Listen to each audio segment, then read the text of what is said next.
We'll answer it in rotation, and you'll be okay for a good work habit. Page 36. We started off, just a reminder, we started off with our TVM solver. I did this for you, but I won't be doing that moving forward. You need to write this down. You don't need to memorize it because it's all on your calculator, but you need to show us these entries if you want to score marks. And right off the bat, there were a couple of things that I want to draw your attention to. That PY was equal to CY. These were the same because there are no payments or deposits. How do you know, Mr. Erickson? I don't know. This question kind of doesn't tell me.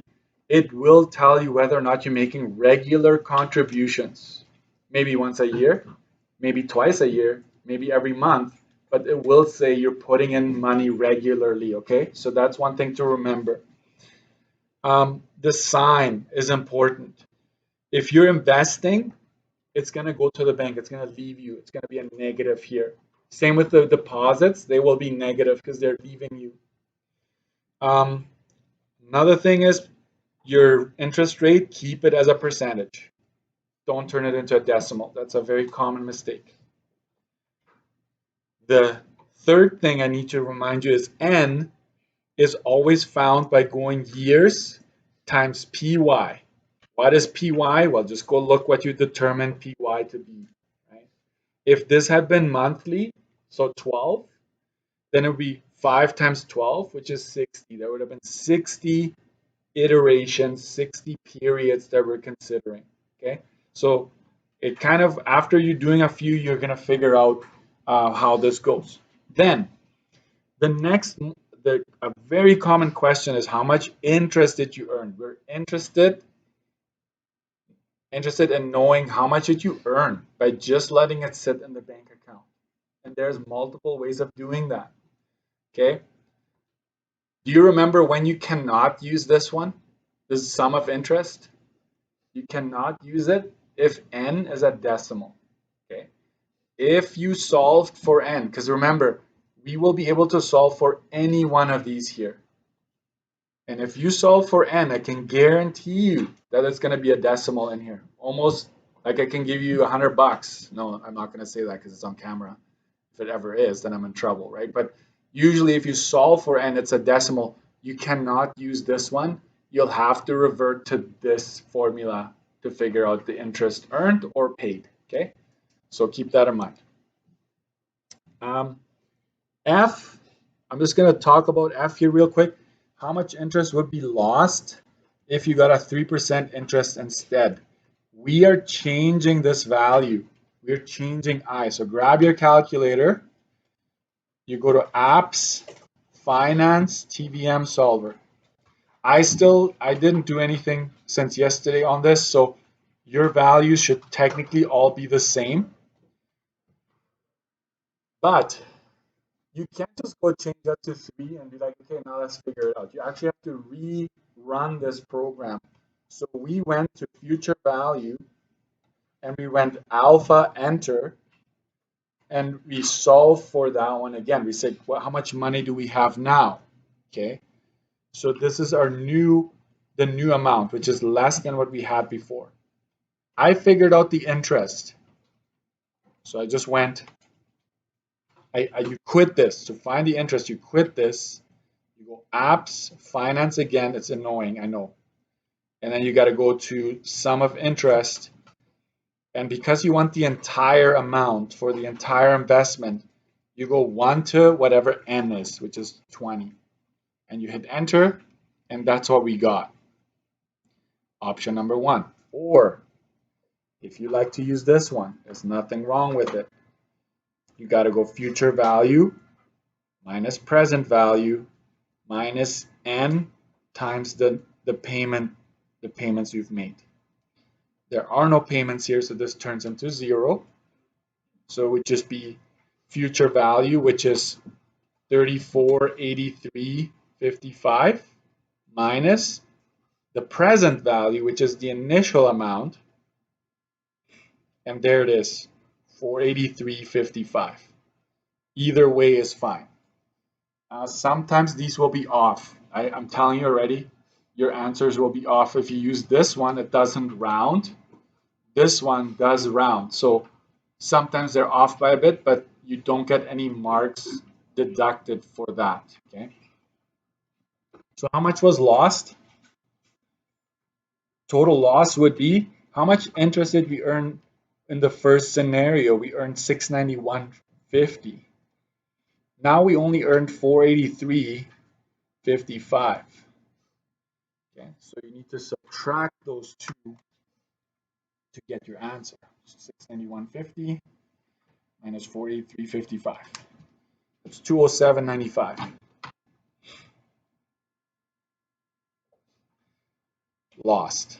Okay, so if your interest, if you went for a 3% instead, you would have lost $207. It doesn't seem like a whole lot, but once you're talking tens of thousands of dollars or hundreds of thousands, this loss is significant, and I'm going to do that later on. Okay. All right. So this example did not have any deposits or any payments. So keep going. Now I'm going to switch gears. Order 37. TVM example involving regular payments.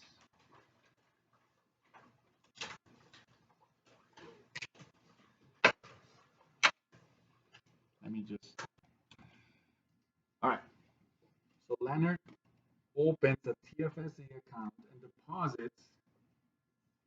deposits $10,000 into it. This is not a regular payment, folks. This is just the initial deposit. Okay. The interest rate offered by the bank is 2.58%. What does it say? Compounded? Compounded monthly. You know you're not in the simple interest territory. Okay, so don't even think about using the simple interest formula here. Okay. As soon as it's compounded, you can use TVM solver. Guaranteed.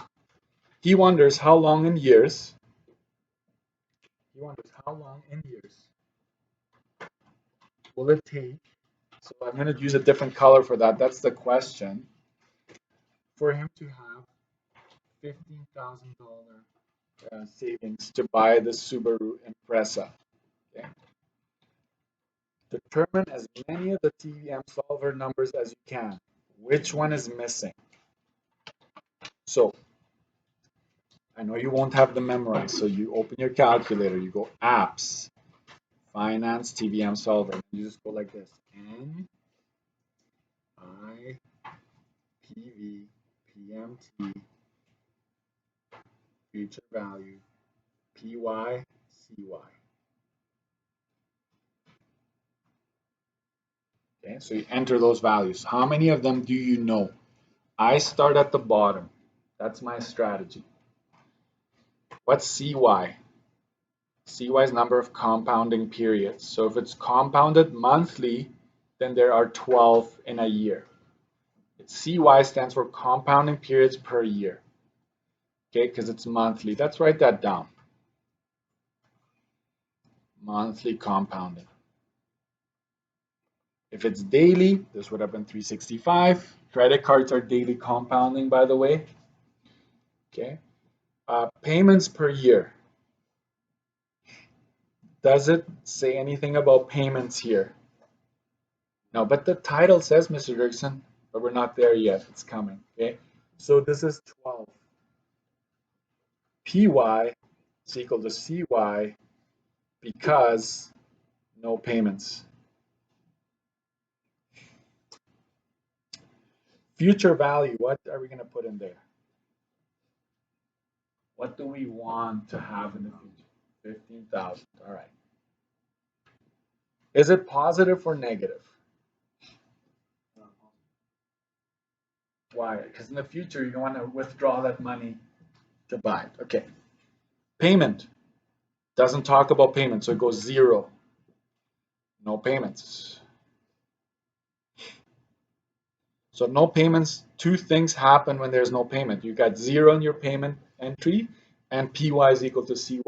Okay. Present value. 10,000, correct? Negative or positive? Okay.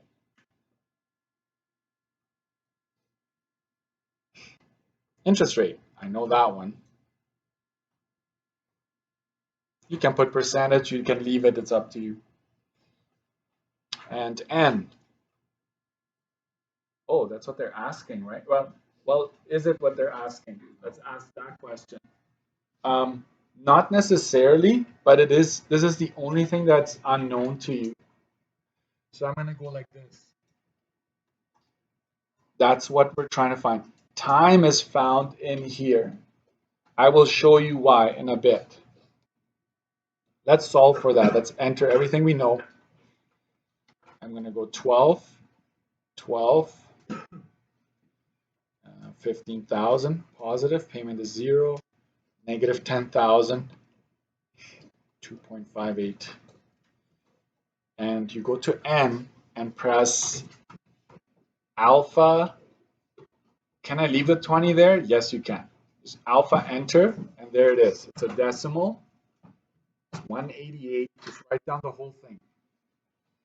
Well, you can go dot dot after a couple of decimals. 79 dot dot.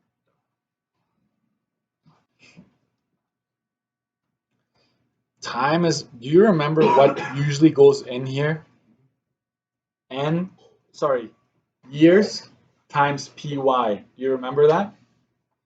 So I will say that this is actually years times PY. Close the bracket. So we calculated what that is. Now we can use this fact to go backwards and figure out how many years it is. So years would be N divided by PY. This is maybe a good one to put next to your TVM solver section. That if you want to figure out the years, figure out N and then just divide it by whatever PY is on your calculator and you're good to go. So you're going to go 188.7910824 and my PY is 12. So here we go. Got to quit that, unfortunately.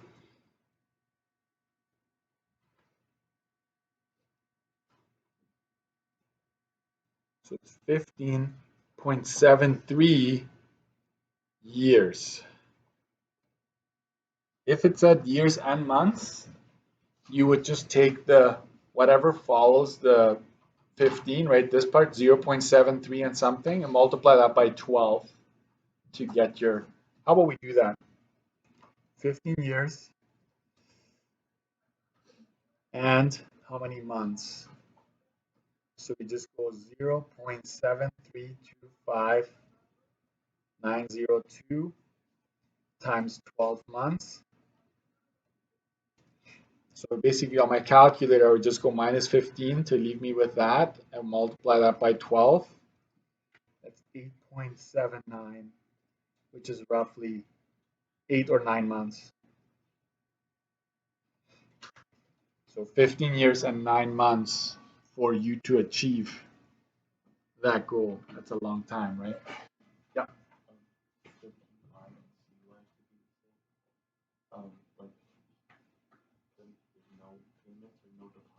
Right.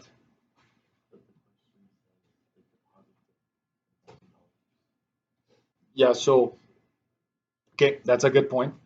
But it doesn't say that you're making regular deposits afterwards. So it's like the initial. How about it's initial, not regular. And once we do one with payments, maybe that's when you're going to start realizing, okay, this is happening on a regular basis. Yes, I like that question because you need to ask that question.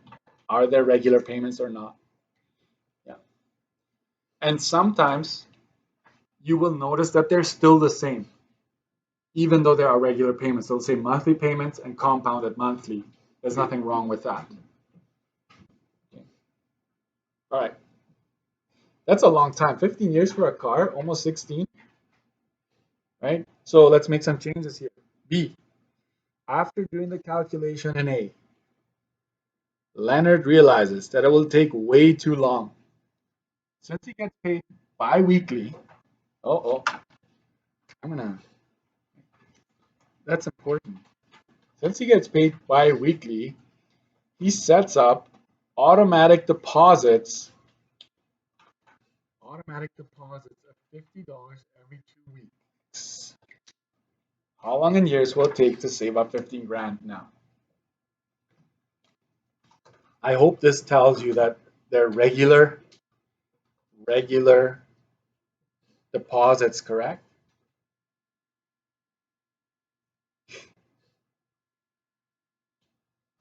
So let's do this all over again. Kind of stole some space here from my.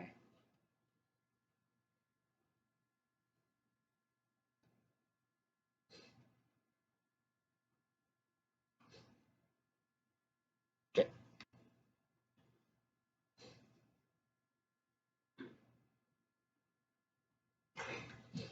So we're going to start from the bottom again.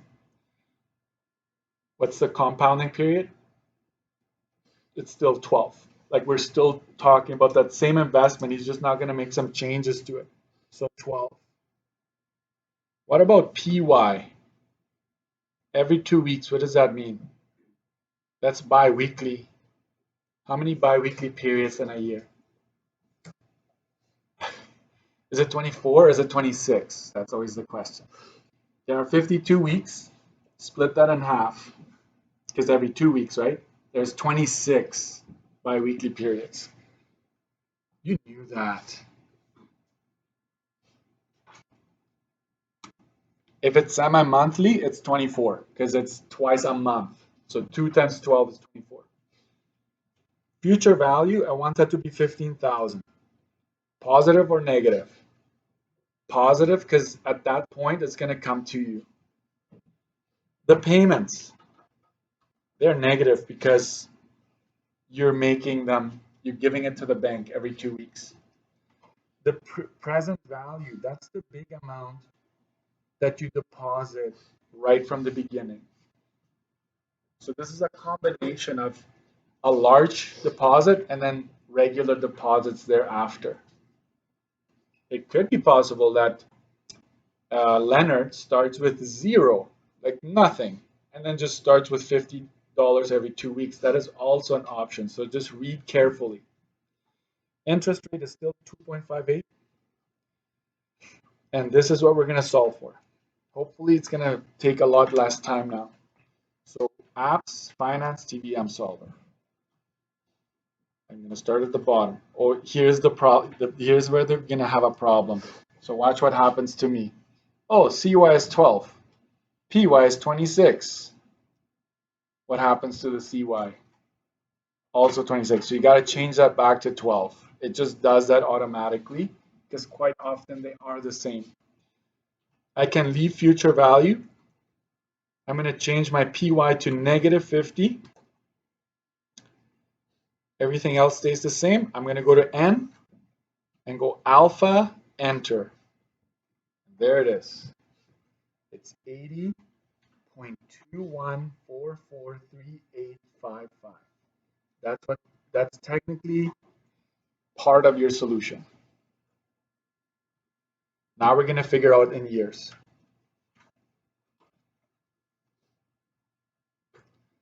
N is 80.214438 divided by PY. What's PY? 26.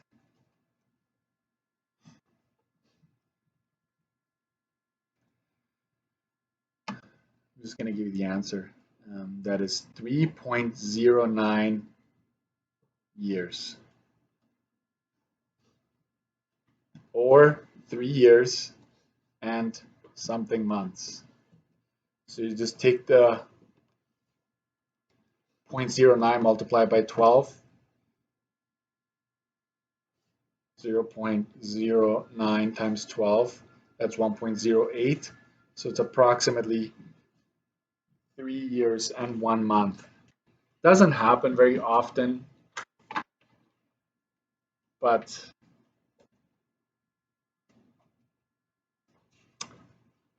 if it does, then you know what to do.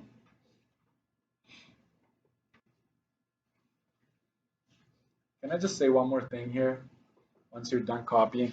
N goes with PY every time. So if you know PY is biweekly, then this number represents the number of biweekly periods that went by.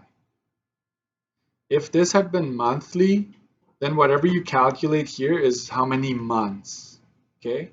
If this had been like yearly, once a year, then this would be how many years, in fact, went by. So these go hand in hand.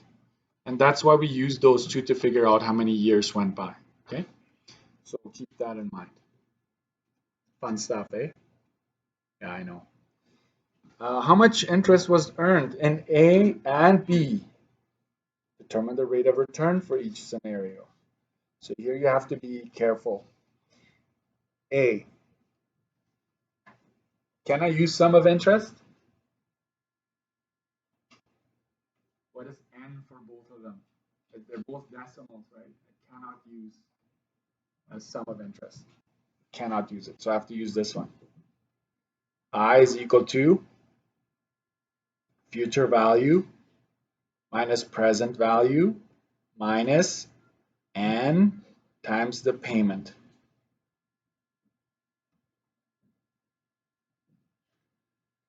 Let me zoom into that because your eyes are probably hurting there. So that formula works every time. So here we go.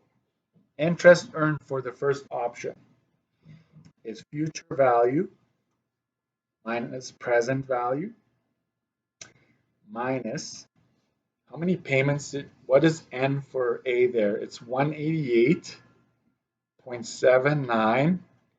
Let's just use 4 decimals there, and then we're gonna call it fair. Fair enough. Oh, there were no payments. This is just 0. The first option did not have any payments.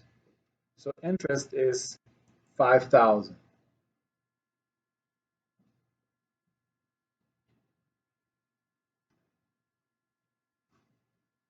That's the interest under the first option. Under the second option for B, I is equal to future value, which is 15,000. Present value is still 10 grand. Minus, I made 80.2144 payments of $50. Oh, you can't see that, I know. I'm getting on it. There.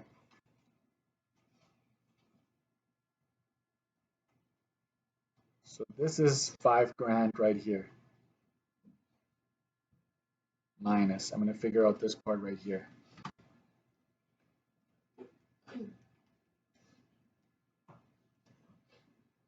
So you made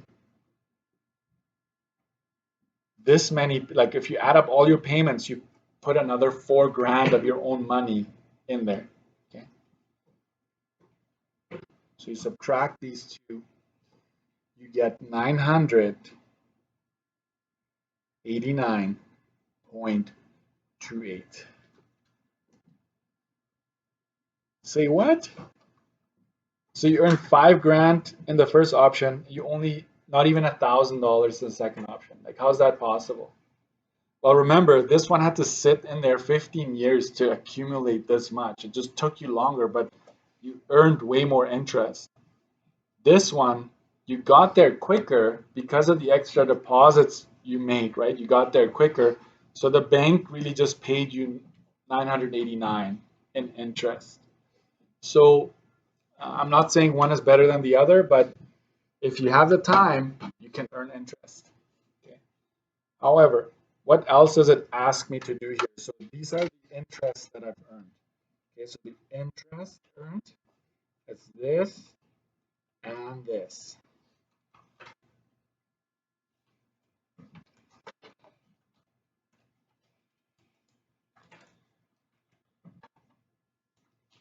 and it's asking for rate of return next. What's the rate of return for each scenario? I'm going to take you back to rate of return. Come with me to look at that formula, because otherwise it won't make sense. Just hold on till I find it. Or do you have it on your study sheet maybe? This is on page 9. Page 9, if you go there real quick, it's essentially the rate of return. The easiest way to think about it is, yes.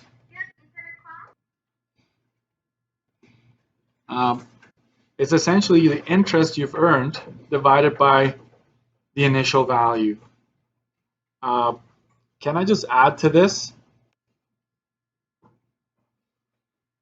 Or amount invested. Add this please to your, it's very important, on page 9. Initial value or amount invested, because if you make payments, you've put in your own money as well with the extra payment. So we need to make sure we put this in addition to that. Okay? See ya.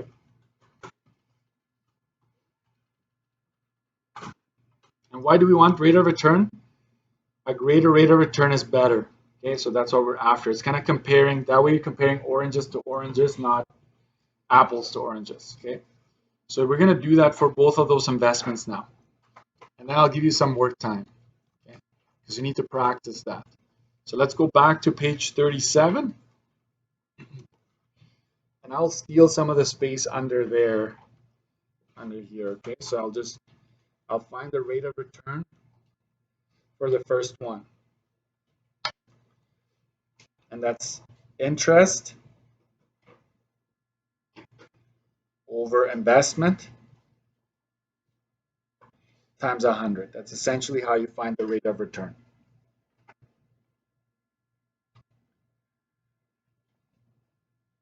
So we know that it's 5,000. How much did you invest in the first one? Well, all you did is you put in the 10 grand.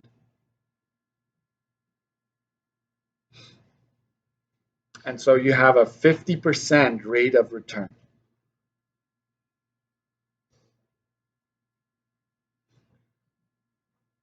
Here's where it gets a little trickier with payments, and it's not very common, but I need you to know how to do it because you never know. You've earned $989.28 in interest. How much did you invest? It's 10,000 plus the 4,010, right, in payments that you've made extra. So there's more than just a fixed number that was initially invested. So that's 98928 over 14,010, 72 cents. We multiply that by 100. Your rate of return there is 7.06%. And so 50% versus 7.06%. So this one is way better. The first one, in terms of return, is way better.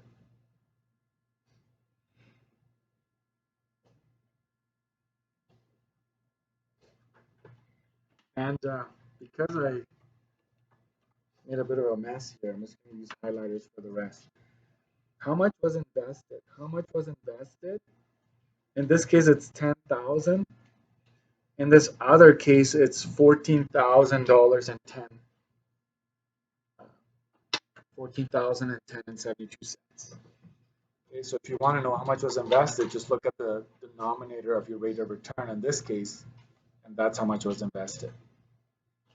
What do we call that? If I gave you $1,000, which you know I'm not going to give you $1,000, but if hypothetically, what do we call the amount invested? It starts with a P. We have one in school as well. Principal. Yeah, principal. Why are we giving it so many different names, right? I don't know. I'm not in charge of the financial world. Okay, so another way to talk about the amount you invest is the principal. It's the same when you take out a loan. The amount, the initial amount that you take out, that's what we call the principal. So it's almost like the original or the amount that you put in. Okay, so take that with you. I have a note under this section that you cannot use. So I will add that in your notes as well. N is not a whole number. Therefore, can't use sum of interest. Okay. I think that is worth adding that because most of the time I will be using sum of interest. I will use my calculator to speed things up. But every once in a while, you're stuck with that. Okay.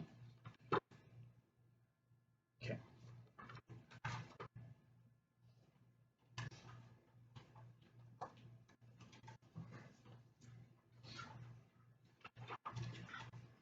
So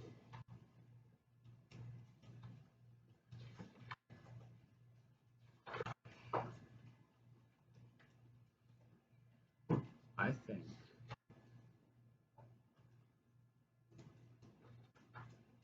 I'm going to send you to try a few questions on the.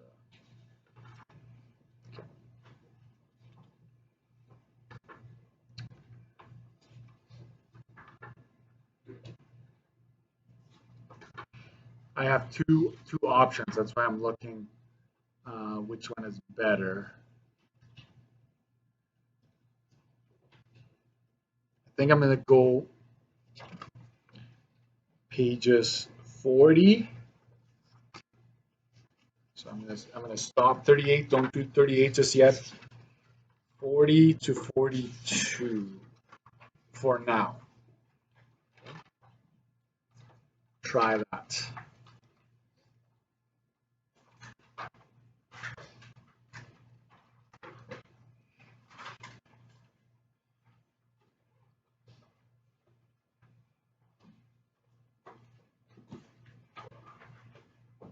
And then once you're done those, because these are kind of like to build your confidence a bit, then I want you to try page 39, which is obviously the one before this one. Okay, so we're going to go in that order, but please get to 39. If not in class, then by tomorrow, and be ready to answer these questions. Okay, I'll pause here for now.